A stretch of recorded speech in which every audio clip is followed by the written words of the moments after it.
Nous sommes maintenant avec Adélaïde Esquivillon, la sœur de Karine. Bonjour, merci beaucoup de nous rejoindre en direct sur BFM TV. Bonjour.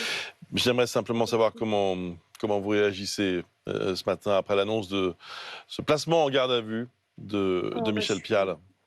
je suis accablée, c'est terrifiant et je suis bouleversée, je suis bouleversée. Hmm. Quels étaient vos doutes dans cette affaire? Bah, des incohérences que j'ai entendues de sa part plusieurs fois et puis une froideur qui me laissait très je sais pas, je quelque chose que je sentais pas. Mais bon, on va attendre et j'espère, qu'on aura vite plus d'informations sur ce qui s'est passé réellement. Voilà, j'espère la vérité. La vérité, j'espère qu'on va retrouver Karine et j'espère la vérité. Hmm. Mais vous pensiez depuis longtemps qu'il pouvait y avoir un soupçon, un problème? J'avais des doutes. J'avais des doutes. Certainement comme beaucoup de monde, mais j'avais des doutes, oui. Des Hmm. doutes qui me glaçaient le sang, mais oui, j'avais des doutes.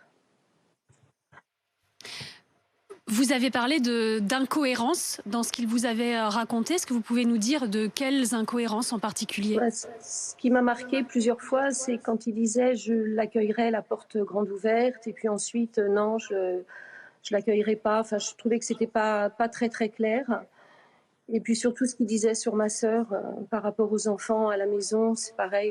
Enfin, pour moi, voilà, ça c'est pas elle, quoi. Donc tout ça, ça me, voilà. Et puis dans ses explications, cette froideur permanente comme ça, avec comme un grand détachement, ça me, voilà, ça me laissait un mauvais pressentiment. J'aime pas cette attitude. Voilà, je trouvais ça assez contradictoire, quoi. Voilà, c'est ce que Hmm. je ressentais. Ensuite, bah, il y a tellement d'émotions et bien sûr que je prie le ciel pour que Michel n'ait rien fait, évidemment.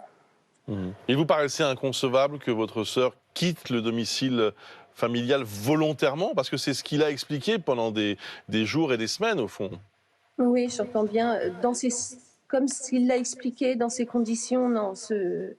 Entre l'école, le retour des enfants, ça m'a. Non. Je Mhm. pense que Karine aurait dit au revoir à ses enfants et les aurait prévenus. Ça, Mhm. c'est mon sentiment profond. Ensuite, voilà, on ne sait jamais à l'intérieur de quelqu'un profondément ce qui peut se passer quand elle vit des choses difficiles, mais ça lui ressemble pas. Voilà, j'ai toujours dit que ça lui ressemblait pas et surtout si les choses étaient actées entre eux dans le sens d'une séparation, je vois pas pourquoi elle l'aurait pas dit. Mhm.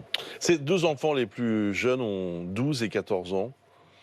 Et c'est vrai que pour son entourage, et j'imagine pour vous, voilà, vivre sans ces deux enfants, partir comme ça, n'était pas une possibilité. Enfin, ça vous paraît, j'imagine, Oh improbable. non, ouais, ça me paraît fou, non, non, du tout, Mhm. du tout. Mhm. Ma sœur, ses enfants, c'était tout pour elle et elle tenait beaucoup à eux et non, ça la représente, enfin ça lui ressemble pas. Après, on peut avoir un mal-être profond, hein, j'entends bien ça, il n'y a pas de souci, mais trop de circonstances bizarres, troublantes et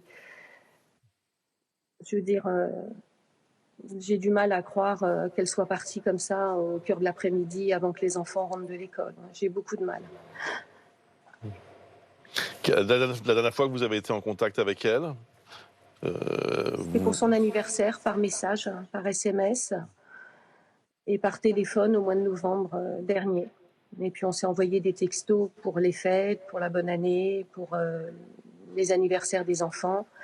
Elle m'avait envoyé un message pour l'anniversaire de mon plus jeune fils au mois de février.